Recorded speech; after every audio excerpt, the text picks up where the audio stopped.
যম ও নচিকেতার গল্প।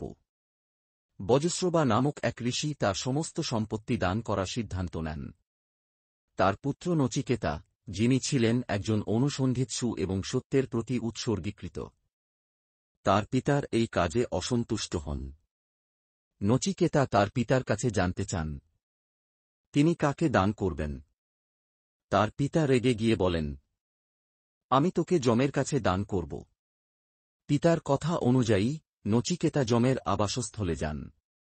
সেখানে যম উপস্থিত না থাকায় তিনি 3 দিন 3 রাত অপেক্ষা করেন। যম ফিরে এসে নচিকেতার এই অধ্যবসায় দেখে মুগ্ধ হন এবং তাকে 3টি বর প্রার্থনা করতে বলেন। নচিকেতা প্রথম বর হিসেবে তার পিতার ক্রোধ শান্ত হওয়া এবং তার প্রতি পিতার স্নেহ ফিরে পাওয়ার জন্য প্রার্থনা করেন। দ্বিতীয় বর হিসেবে তিনি অগ্নিবিদ্যা, আত্মোন্নতির পথ প্রার্থনা করেন, যা যম তাকে বুঝিয়ে দেন। তৃতীয় বর হিসেবে নচিকেতা মৃত্যু এবং মৃত্যুর পরের জীবন সম্পর্কে জানতে চান। যম প্রথমে নচিকেতাকে এই বর দিতে ইতস্তত বোধ করেন এবং তাকে পার্থিব সুখের প্রলোভন দেখান, কিন্তু নচিকেতা তার সিদ্ধান্তে অটল থাকেন।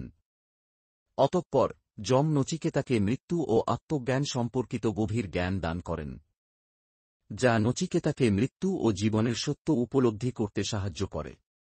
এই গল্পের মাধ্যমে নচিকেতা আত্মজ্ঞান, মৃত্যু এবং জীবনের রহস্য উন্মোচন করেন, এবং এই শিক্ষা ভারতীয় দর্শনে গুরুত্বপূর্ণ স্থান অধিকার করে আছে।